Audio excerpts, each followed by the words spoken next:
Scapular সবার মধ্যে পার্থক্য দেখব, সবার মধ্যে পার্থক্য মেনলি অক্স এবং অক্স গট শিপ সবার একই।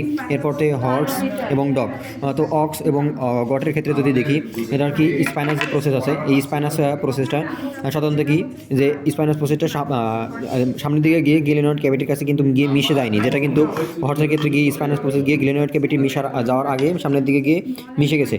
আবার এখানে যে অ্যাক্রোমিয়ান যে অ্যাক্রোমিয়ান প্রসেসটা সাধারণত অক্সের ক্ষেত্রে থাকবে। আর এই যে এটা আমি দেখতেছি হর্সের ক্ষেত্রে, হর্সের সাধারণত এই যে এটার হচ্ছে কি অ্যাক্রোমিয়ান প্রসেস, এখানে অ্যাক্রোমিয়ান কোনো প্রসেস নেই।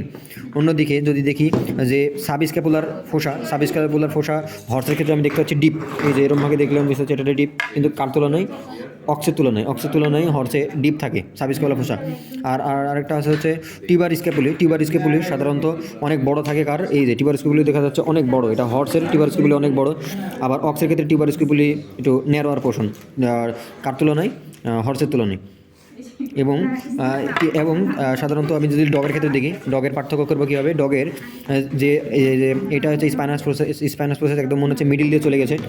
আবার আরেকটা পার্থক্য হচ্ছে কি যে স্পাইনাস প্রসেসের এটা কোনটা স্পাইনাস প্রসেসের এখানে আসা হচ্ছে টিউবার স্ক্যাপুলি, এই যে টিউবার স্ক্যাপুলি এটা এখানে থাকবে এবং টিউবার স্ক্যাপুলি স্মল এবং পয়েন্টেড থাকবে। এরপরে এই অ্যাক্রোমিয়ান প্রসেসটা পয়েন্টেড থাকবে। আর এটা কোন পাশে কীভাবে বুঝবো, এটা সাধারণত দেখবো যে এইটার আমি যে পাশে ধরবো, এই যে আমি এই পাশে ধরলাম, এই যে বাঁকা অংশটা একদম বেশি বাঁকা অংশটা এটা সাধারণত আমার বডির দিকে বা হেডের দিকে থাকবে, আর এই কম বাঁকানো অংশটা এটা বাইরের দিকে থাকবে। তো এটা বাম হাতে ধরছি, সেটা হচ্ছে বাম পাশের স্ক্যাপুলা ডগের।